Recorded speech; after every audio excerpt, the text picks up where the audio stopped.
G'day! In today's video I'm doing a screen replacement on a Samsung Galaxy A42. So to begin with, I've had it on my blue heat pad here at 75 degrees Celsius for around about 10 minutes, which has softened the adhesive on the back cover. Now I'm going to use some isopropyl, a thin metal pry tool, and I should be able to take this back cover off from here. I will just start with the thin one and then switch to a thicker one. Oh no, this is actually going better than expected. The isopropyl on the thin blade is going pretty well.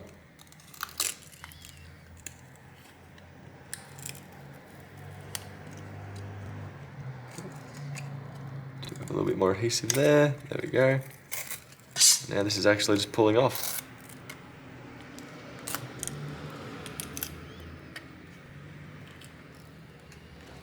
Now the adhesive is choosing to stay on mainly a bit of both.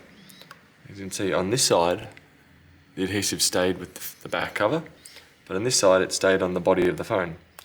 So I'm going to just break that, take the back off, and I'm just going to leave and straighten out the existing adhesive. Okay, I'll zoom you guys in for the next portion, where I will be removing the various Phillips head screws, which, if history has proved to me being right with Samsung phones, is they should all be very much the same. Not until I at least get in there. I'm going to turn my temperature down to 60 degrees. I am using, so I've got, I'm not sure what Phillips head variety this is, the actual number of it, but it is perfect for these screws. As well, I find with the Samsungs that the screws in them normally tend to stay in the body of the phone. As you can see, I've undone them, but they are not actually leaving. That's perfectly fine though, and also expected on this model. So I'm going to use a pair of tweezers to actually get them out. There's a ridiculous amount of screws in this bottom section. So now I'll go through,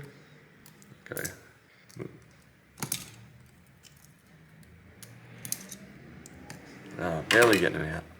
Sloppy.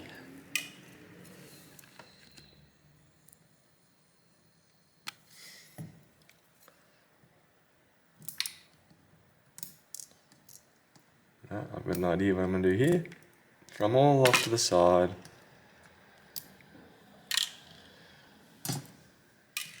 There we go.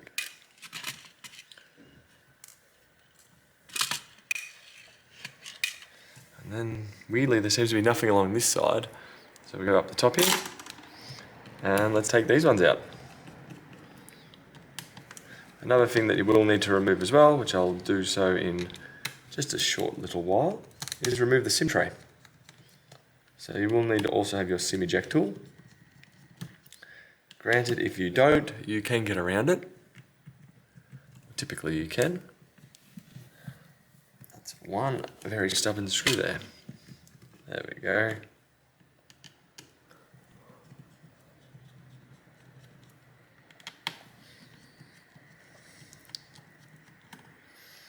Now I am doing a whole display and assembly swap over using an original Samsung service pack screen.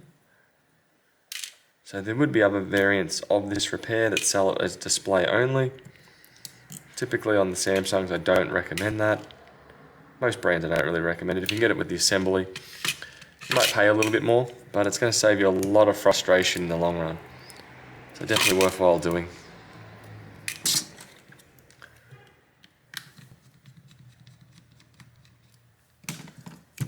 Go.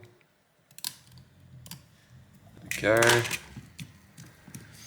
And what I'm going to do is try and slide a fingernail into that gap. If not, I'll try it an alternative way, like that. Now I've got a nail underneath.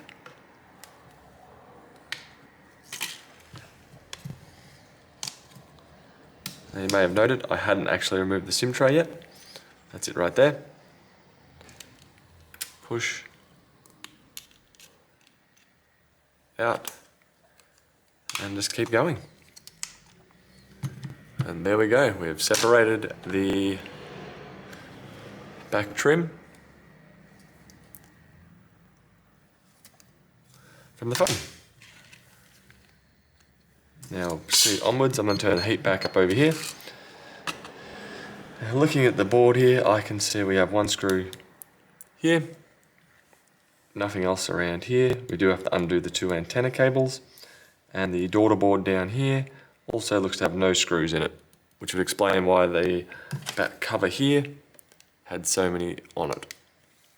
I'm going to put the new screen side by side, zoom in, start first of all by disconnecting the battery, fingernail underneath, flick up, same with this flex connector here,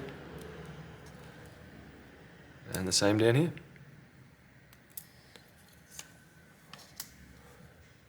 Now I want to focus on down here. One thing I will recommend, if you're not really confident with removing the antenna connectors, leave them attached on the main board and disconnect them on the daughter board. As I say that, there is one screw right there on the daughter board, but if you do disconnect them, let's say you damage them disconnecting them on the charger port, you could probably get another charger port. You don't have to go through replacing the antenna connectors on the main board. So personally, I'm pretty confident with either way. I'd normally just remove both. So what I'm going to do is try and get it into focus for you guys. I'm just going to dig slightly underneath and lift up. Same here, slightly back, underneath, lift up. And pull that like so. And now we've got them disconnected from the daughter board.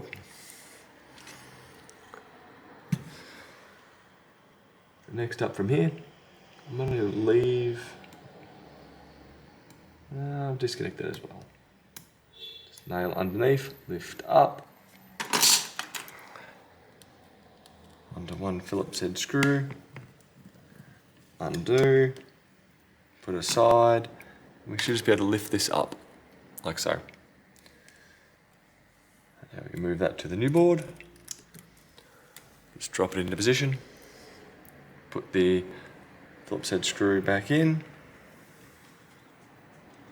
like so, and now we need to move the under-screen fingerprint scanner over, which I should think would be easy as sliding a nail under there. It is slightly adhered.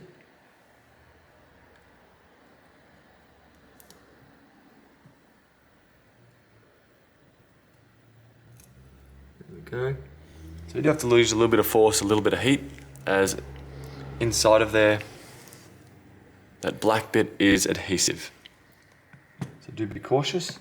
On your new one, you should have to remove the insert tab that's there, pull that out, and then you should just be able to drop this in. Just loosely drop, push down. The connector should line up pretty darn well. Put your finger over it, wiggle it a little bit, and push down. Should get a satisfying click when it's into position. Excuse me. Next of all, we're going to take off the main board up here. Going to undo the single Phillips head screw. And let's see if this whole main board will come up as one piece. There we go. We have very minimal to remove. We have to swap over the vibrating motor. Earpiece speaker is already on my new one, so I don't have to worry about that. I do have to remove the tabs here and here. So depending on what version of screen you do buy, you may have no earpiece here, you may have to remove that as well. Yeah, these here are very common. They're the same on nearly all Samsung Galaxy S8 and newer. So if you do damage that, you should be able to find one from an older model quite easily to replace it with. There we go, into position. Next up, pull tab. There we go. And over here. Next we just drop over the top, like so. From there we're going to put the other Phillips head screw back in. There we go. And the cable's over to the side just here. It went blue and then white. So get the white over the top of the blue. Route it into its hole that's there. And follow along. We will connect it up. It does go into this little cover here. And you should just be able to line it up.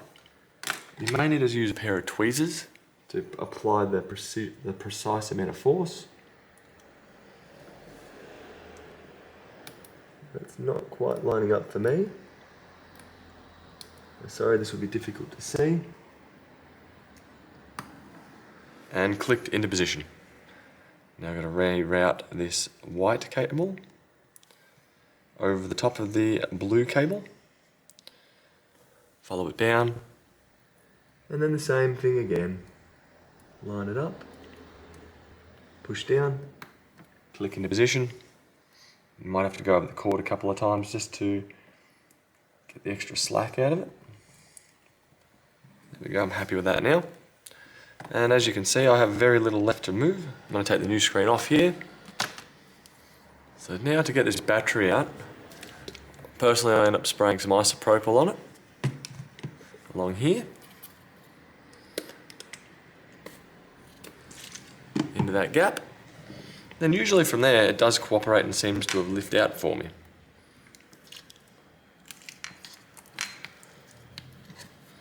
There we go. One battery out. As you can see, there's the various adhesive for it. I don't go to that extent. But now I'm going to turn off my heat pad as it's getting a bit hot on the fingertips and I don't require it on to remove anything from the phone. As you can see here, we do have markings from the factory. So this is a genuine, brand new, untouched Samsung screen, and we do have markings on it. So if you do see stamps, it's not necessarily meaning that it's a second-hand screen. Zoom out a bit. I'll just use a very basic amount of adhesive. So this stuff's nothing special at all, just 3M. So I'll take this off here. I'm just going to do two simple strips. It really does not need much at all. I'm going to put the back cover back on the heat mat as well, just to heaten up its adhesive. Even with my heat off, it still holds some in there anyway. Go that and that. Tweezers. Tweezers. The battery into position. Now we'll connect it up. Push down. Disconnect. So we put the daughter board back on. Hold that up. Just loosely hold it over that connection. Wiggle it around a bit, and if it doesn't move, then push down. And we can do the same with the bottom connectors. Line them up loosely. Line them up loosely and push. They should make a bit of a crunch feel or sound when they go into position. Same here. I didn't quite do it. I'll take it off again. There we go. Much better. And then from here, we should be able to put the back on. So reconnect battery. From here, we still don't have any power buttons. Oh, actually we do have power buttons to connect, so you can attempt to turn it on. Power button on the side. So down here. Phone's vibrated. I have a picture. Great. Now I'll disconnect the battery because I don't want it to start. Reconnect the battery. Put the back over the back. Plastic assembly cover over the back. I'm going to turn my heat back on. Turn it up to 75 degrees to heat up my back cover to get its adhesive tacky once more. And it should just be able to work around the phone. And it should click into position.